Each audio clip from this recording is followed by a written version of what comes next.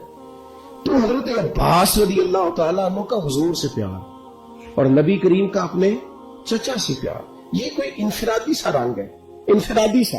اور پھر چچی کا پیار. ایک دفعہ حضرت ام فضل نے نا لاٹھ لے کے ڈنڈا لے کے مارا ابو لہب کو, اس نے بات ایسی کر دی تھی تو چچی نے مارا.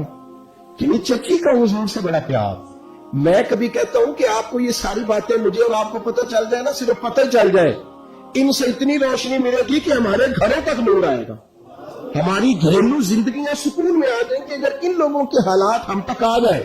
نبی پاک صلی اللہ تعالی علیہ وآلہ وسلم اتنی محبت کرتے. 3 چیزیں بڑی زیادہ تھیں حضرت عباس کے اندر, خود حضور نے بیان فرمایا کہ تو عباس سخی بڑے.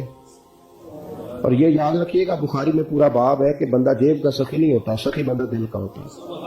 حضرت عباس سخی بڑے تھے, صلہ رحمی کرنے والے بڑے تھے, رشتہ داروں سے اچھا سلوک کرنے کی کوشش کرتے تھے, بہترین. تیسری بات یہ تھی کہ غلام آزاد کراتے تھے. اس کا اگر آج آپ اپنی زبان میں ترجمہ کریں تو جو لوگ مقروض نہیں ہو جاتے. جب تک بندے کی جیب میں پیسے ہوتے ہیں تو رشتہ دار بھی پہنچتے ہیں, دوست بھی پہنچتے ہیں, لنگر بھی چلتے ہیں, چندوں والے بھی پہنچتے ہیں. مسجد بنانی ہے, مدرسہ بنانا ہے, قبرستان کا مسئلہ ہے, گلی بنانی ہے, سارے پہنچتے ہیں. اور اگر قرضہ چڑھ جائے تو پھر ادھر ادھر بیٹھ کے باتیں کرتے ہیں, کہتے ہیں اس نے دھوکے کیے, اس نے فراڈ کیے, اس نے فلان کیے. اور خدا کے بندوں, قرضہ تو چڑھ ہی جاتا ہے, اور اگر قرضہ ولیوں پہ رہا, صحابہ پہ رہا, انبیاء پہ رہا, یہ کوئی اس طرح کا مسئلہ ہے کہ آپ جس بندے کو جس اینگل سے بھی دیکھیں. اس پر میں رات دوستوں سے کہہ رہا تھا کہ ایک بندہ مصیبت میں ہے, دوسرا اسے دیکھ کے خوشی کا اظہار کر رہا ہے. معاذ اللہ, ایک بندہ مشکل میں ہے, نبی پاک صلی اللہ علیہ وسلم نے فرمایا کسی کو مصیبت میں دیکھ کے خوشی کا اظہار نہ کرنا, ورنہ اس پہ اللہ رحمت کر دے گا اور تمہیں اس میں مبتلا کر دے گا. ہم تو الٹا کہانیاں بناتے ہیں, تنقید کرتے ہیں, بندہ الجھ جائے تو طنز کرتے ہیں. باغا اندر ہریل توتا تے نمیا نمیا روے, تے آکھے باغا والوں پتھر نہ مارو متے کوئی پردیسی ہوئے. پہلے ایک آدمی تکلیف میں ہو, تاڑی مار اڑانا, باہو اسی تے گئی اڈنا رہے, پہلے دکھ میں ہے اور تو اور تکلیف دے رہا. اس لیے عزیزو, یہ جو انداز ہے یہ ٹھیک نہیں ہے. حضرت عباس کا طریقہ کیا ہے, یہ جو ہوتے تھے نا غلام, ان کی گردنیں پیسے لے لیتے تھے, ان کے مالک تو گردنیں. چلے آج بھی اگر آپ نے ترجمہ کرنا ہو تو لوگ ایڈوانس لے کے نہیں بیچارے پھنس جاتے, جان چھوٹتی ہے پھر اس ملازم کی. تھوڑے تھوڑے قرضوں میں لوگوں کو قیدی نہیں بنا لیا جاتا. حضرت عباس کا شوق تھا غلاموں کو خرید کے آزاد کرنا. کہتے تھے اللہ کے بندے آزادی سے زندگی گزارے تو میرا دل ٹھنڈا ہوتا ہے. غلام آزاد کرنا. اور بھائی مقروض کو تو زکات بھی لگتی ہے. ہمارے یہاں جب لوگ مقروض ہو جاتے ہیں تو معاذ اللہ خودکشیاں کرتے ہیں. کیوں کہ ہم آگے بڑھ کے ان کا ہاتھ نہیں تھامتے, ان کی مدد نہیں کرتے. حضرت عباس نے تو وصال سے کچھ دن پہلے اپنے شہزادے سے فرمایا یہ میں نے 70 لوگوں کی لسٹ بنائی ہے, یہ غلام ہے, پتر ان کو خرید کے آزاد کرنا. 70 لوگ آزاد کیے انہوں نے. لوگوں کی گردنیں چھڑانے کے لیے کردار ادا کریں. اگر کوئی بیچارہ کہیں الجھ گیا تو بازو تھام کے باہر نکالے, یہ خیر والا کام ہے, اسے کرے.